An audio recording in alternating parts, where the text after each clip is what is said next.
जय श्री कृष्णा, जय राधा रानी। इस वीडियो को बनाने का मेरा एक ही मोटिव है कि परिस्थिति हर इंसान के सामने आती है। उन परिस्थितियों से इंसान को सीखना चाहिए। प्रत्यक्ष रूप में हम हर किसी को सिखा नहीं पाते, प्रत्यक्ष रूप में हम अपनी चुनौतियों को बता नहीं सकते, लेकिन अप्रत्यक्ष रूप से हम आप तक पहुँच सकते हैं। आजकल जो सोशल मीडिया आ गई है, ये अप्रत्यक्ष रूप से हम आप तक पहुँच रहे हैं। क्योंकि मैंने जो चीज़ें फेस की हैं और जिसकी वजह से मैं बाहर निकल के आया हूँ, मैं सिर्फ वही आपको बता रहा हूँ। आज जो हमारा पहला जो बिंदु है, जिस पर हम बहुत गहराई से बात करने वाले हैं, वो यही है, जीवन कठिन तब लगता है जब हम स्वयं में बदलाव करने के बजाय परिस्थितियों को बदलने का प्रयास करते हैं। इसको एक उदाहरण से समझते हैं।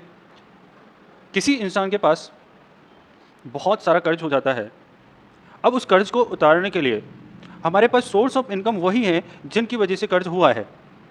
समझ रहे हो मैं क्या कह रहा हूँ? हमारे पास सोर्स ऑफ इनकम वही हैं जिनकी वजह से कर्ज हुआ है। तो आप पॉसिबिलिटीज़ देखो कि जो कर्ज की परिस्थितियाँ हैं, क्या उनको हम बदल पाएंगे? नहीं। मेरा तो जवाब यह है कि नहीं बदल सकते, क्योंकि कारण कर्ज का तभी हुआ क्योंकि हमारे पास सोर्स ऑफ इनकम कम थे। ठीक है? तो इसलिए जीवन लोगों को बहुत रूड लगता है कि ये कि बोलते हैं फिर मेरी ज़िंदगी खराब होगी, मेरी किस्मत खराब है, मेरी तकदीर मेरा साथ नहीं देती। फिर इस तरह के शब्द निकलते हैं और फिर अंत में क्या होता है, जब टूट जाता है आदमी, तो बिखर जाता है, तो वो मिल जाता है मिट्टी में। यही होता है ना। लेकिन मैंने इस पॉइंट से एक चीज़ सीखा है, लोगों को बदला है, बहुत लोगों की ज़िंदगियाँ बदली हैं इस पॉइंट के अंदर। जीवन कठिन तब लगता है जब हम स्वयं में बदलाव नहीं करते हैं, है ना? स्वयं में बदलाव, फॉर एग्जांपल मैंने अभी बिज़नेस कर लिया, बिज़नेस में अगर कोई चेंजेस नहीं करोगे, तो आप एक बात बताओ कि आपकी सोर्स ऑफ इनकम और ज़्यादा नहीं जनरेट हो सकती। इसी तरह हमारे अंदर भी बहुत सारी कुसंगतियाँ होती हैं, जैसे आलस का होना।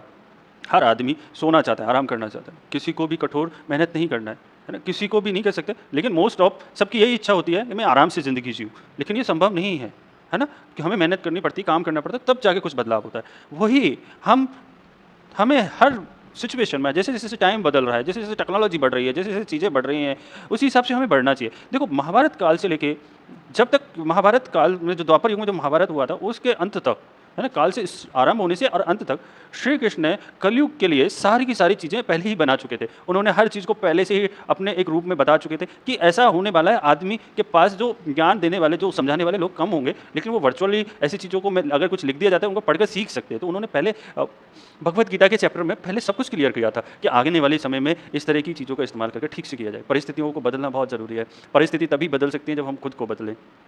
हम आगे चलते हैं, उससे मैं पहले एक कमिटमेंट आप लोगों से चाहूँगी।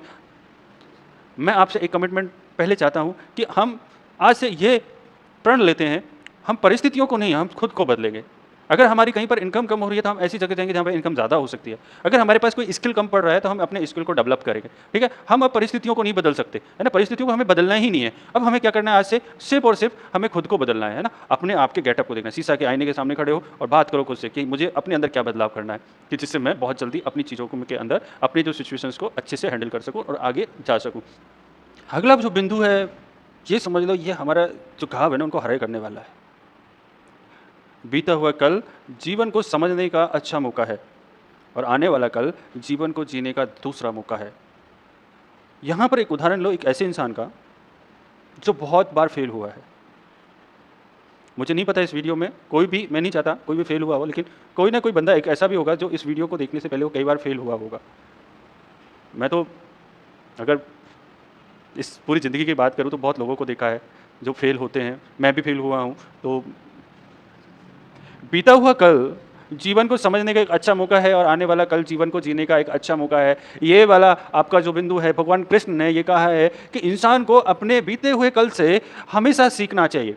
अगर कोई इंसान कहीं पर फेल हो रहा है, बार-बार हार रहा है, तो उसको अपने बीते हुए कल में एक बार जाना चाहिए और देखना चाहिए। जाना कैसे चाहिए कि उसको बैठना चाहिए, ध्यान लगाना चाहिए और अपने बारे में सोचना चाहिए कि उसने कहाँ गलतियाँ कर रहा है, बार-बार कहाँ पर गलतियाँ हो रही हैं। उन गलतियों को समझो और उसको देखो, पूरे विवेक को लगाओ उसके ऊपर, पूरी अपनी इंद्रियों को समेटो चारों तरफ से, जितनी जहाँ-जहाँ फैला रखे हैं, और इकट्ठा करो खुद के ऊपर और पूरी तरह से पूरा उस पे फ़ोकस करो कि हमारे बीते हुए कल में हमने क्या गलतियाँ की हैं और आने वाले कल में हम क्या कर सकते हैं। क्योंकि हर दिन हमारे लिए एक मौका लेके आता है, हर दिन हमारे लिए एक चैलेंज बनकर आता है, हर दिन हमारे लिए एक अपॉर्चुनिटी आती है, हर दिन कुछ ना कुछ नया ज़िंदगी में आता है। ये मैं डैम श्योर कह सकता हूँ, क्योंकि भगवान कृष्ण ने ये बात कही है, तो मैं ये कह सकता हूँ कि ये हर किसी के लिए सही है। आज कोई हारा है तो कल वो जीतेगा भी, ये हकीकत है, इसको बदला नहीं जा सकता, क्योंकि सब कुछ प्री डिफाइन है और बाकी जो डिफाइन नहीं हुआ है वो आपको डिफाइन करना है। पहले अपने अपने फेलियर, अपने सक्सेस, उसको राइट डाउन करो और देखो उसके अंदर कि हम बेस्ट कहाँ हैं और नेगेटिव कहाँ पर हुए हैं। आने वाले कल का जो दूसरा मौका आपको मिलने वाला है कल, उसको ऐसा बना लो कि वो मेरे लिए 100% आउटपुट दे, ऐसा बना लो कि उससे जो भी करने वाले हैं वो पूरी तरह से अच्छी से रिजल्ट दे। आगे चलते हैं और समझते हैं जो मेरा फेवरेट पॉइंट है इसका, जो मेरा फेवरेट बिंदु है इस वीडियो का, वो है जब मेहनत करने के बाद भी सपने पूरे नहीं होते तो रास्ता बदलिए, सिद्धांत नहीं। कई लोग हैं जो 14-14 घंटे, 16-16 घंटे, 18-18 घंटे काम करते हैं, जो डेडिकेट हैं काम करने के लिए, हाँ वो काम कर सकते हैं, लेकिन फिर भी उनके सपने पूरे नहीं होते। वो गरीब के गरीब ही रहते हैं, मिडिल क्लास के अंदर ही सड़क के मरते हैं। ऐसे लोगों के लिए एक ही तरीका है, पुराने अगर कोई नियम पकड़ कर बैठे हो ना, उन नियमों को बदल दो।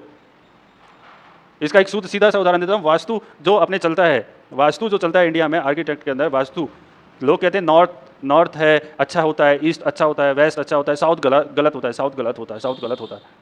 ठीक है, अगर आपने सारे के सारे रास्ते अपना लिए, नॉर्थ साउथ ईस्ट सब कुछ कर लिया, तो एक बार साउथ में भी प्लान करना चाहिए, साउथ फेसिंग में भी प्लान करना चाहिए, है ना। रास्ते जरूर बदलने चाहिए, लेकिन सिद्धांत नहीं बदलने चाहिए। आपका काम करने का वो 14 घंटे का काम करने का तरीका है, वो करो। आप सुबह जल्दी जाते हो तो जल्दी जाओ, लेट आते हो तो लेट आओ, लोगों से कम मिलते हो तो कम मिलो, ज़्यादा मिलते हो तो ज़्यादा मिलो। आपको जो ठीक लगता है, जो आपका फंडामेंटल है, वो आपके राइट्स हैं, वो राइट रहेंगे। लेकिन आप अपने रास्ते बदल कर तो देखो। मैं गारंटीड कर सकता हूँ कि अगर आप अपने रास्ते चेंज करते हो और आपको लगता है कि उसमें आपको बहुत अच्छा लगता है, जिसको चेंज करना चाहते हो, तो आपके सपने पूरे होंगे। क्योंकि पेड़ भी हमेशा पत्ते बदलता है, जड़ नहीं। श्री कृष्ण ने ये ठोक बजा कर लोगों को समझाया है उस टाइम पे, और आज भी हमारे लिए ये, मेरे लिए तो बहुत फ्रूटफुल रहा है, क्योंकि मैंने इस फॉर्मूले को यूटिलाइज करके मैंने बहुत कुछ पाया है। तो मैं चाहता हूँ, मैं आपसे हाथ जोड़ के ये रिक्वेस्ट कर सकता हूँ, आप भी अगर कभी प्रयास कर सकते हो ज़िंदगी में तो ज़रूर प्रयास करना, क्योंकि मेहनत ही सब कुछ नहीं होती। कई बार क्या है कि अपने फंडामेंटल्स के लिए, अपने सपने के लिए, अपने ड्रीम्स के लिए हमें कई पाथ भी चूज़ करने पड़ते हैं, जिनके बारे में हमें पता नहीं होता। हो सकता है कई लोगों को पता हो, फिर भी उस पर नहीं जाना चाहते। तो इसलिए कहते हैं कि रास्ते बदलते रहिए, जैसे जैसे समय आ रहा है। अभी AI का समय आ रहा है, अभी टेक्नोलॉजी का समय आ रहा है। अगर आप आज भी कोडिंग के ही साथ में जी रहे हो, पुरानी कोडिंग करते हो, तो आप क्या चेंज कर सकते हो? अपने आप को मॉडिफाई करो, अपने आप को बदलते रहिए। जहाँ अपॉर्चुनिटी मिल रही है वहाँ पर अपने आप को चेंज कीजिए, मॉड्यूल कीजिए। नेक्स्ट चलते हैं अपने अगले बिंदु की तरफ और कोशिश करते हैं समझने की। आगे भगवान कृष्ण ये कहते हैं, कोई कुछ भी बोले, स्वयं को शांत रखो। धूप कितनी भी तेज हो, समुद्र को सुखा नहीं सकती। अच्छा, मैं आपसे पूछता हूँ, आपके लोगों आसपास इतने बहुत सारे लोग हैं, बहुत कुछ बोलते हैं, कुछ पॉजिटिव कुछ नेगेटिव। हम नेगेटिव चीज़ों को अपना बना लेते हैं, लेकिन पॉजिटिव चीज़ों को क्यों नहीं बना पाते? क्योंकि हमारे पास जो इनबिल्ट सॉफ्टवेयर है ना, वो इसी तरह का है भाई। अरे नेगेटिव चीज़ों को बहुत जल्दी एक्सेप्ट करता है ना, क्योंकि चीज़ें हैं, दिमाग हमने बना रखा है इस तरह का ना। हमें गलत क्या लगता है? जब कोई हमारे लिए गलत बोलता है, सिर्फ वही गलत लगता है। अच्छा बोलता है, वो अच्छी चीज़ें नहीं लगती। इसलिए कहते हैं कि अगर कोई गलत बोल रहा है तो उसको ध्यान से सुनो और बिल्कुल शांत रहो। स्वयं को इतना शांत कर दो कि वो बोलने वाला भी सोचे यार इसको गलत बोल दिया। इतना शांत रहो, बिल्कुल शांत, और सुनो, पूरा सुनो उसको कितना गलत बोल रहा है। भगवान कृष्ण में खुद में इतनी ताकत थी, फिर भी उसने शिशुपाल की 100 गालियाँ सुनी। वो चाहते तो एक गाली पर सर धड़ से अलग कर सकते थे, लेकिन नहीं किया उन्होंने। क्यों? क्योंकि वो एक बहुत बड़े लिसनर हैं, बहुत बड़े तरीके से काम करने वाले थे। उनको पता है कि मुझे इसकी भी एक रचना करनी है, कि गलत हो सकता है, लेकिन उसमें से गलतियों का गलत बोल रहा है तो उससे सीखो कि वो गलत क्यों बोल रहा है। अगर वो गलत लग रहा है तो उस पर विवेक अपना इस्तेमाल करके देखो कि मैं इसको कैसे सही कर सकता हूँ। ठीक है, इतना धूप कितनी भी तेज हो, समुद्र थोड़ी ना सुखा सकती है नहीं। कोई कितना भी गलत बोले, अगर आप वहाँ गलत हो ही नहीं, उस पर ध्यान मत दो। अगर आपको लगता है इसमें कुछ कन्वर्ट करने की जरूरत है, कुछ अपने को लगता है बदलाव करना चाहिए, तो कोशिश कर सकते हैं। आगे चलते हैं। भगवान कृष्ण ने आगे बोला है, सफलता खुशी की चाबी नहीं है, खुशी सफलता की चाबी है। अगर आप जो कर रहे हो उसे अगर आप प्यार करते हो तो आप जरूर सफल होंगे। ये जो अंतिम जो लाइन बोली है इस वीडियो के लिए भगवान कृष्ण ने, वो बिल्कुल सीधी सी लाइन है। अगर सफलता खुशी की चाबी होती तो हर पैसे वाला खुशी से झूम रहा होता, ना बीमार होता, ना दुखी होता, ना कुछ होता। समझ रहे हो? खुशी, अगर खुश हो तो सफल हो तुम, ये फिक्स है। अगर तुम खुश हो तो सफल हो। इसलिए कहते हैं कि आपको अपने अंदर बहुत कुछ करना है, जो आपको पसंद हो सिर्फ आपको वही करना है, और जो आपको पसंद और आप वो कर रहे हो 100% सफल होंगे। इसी के साथ मैं समाप्त करता हूँ, और अगले वीडियो में फिर मिलते हैं कुछ नए तथ्यों के साथ। जय श्री कृष्णा, और अपना ख्याल रखना, कुछ बड़ा करना। जय श्री कृष्ण।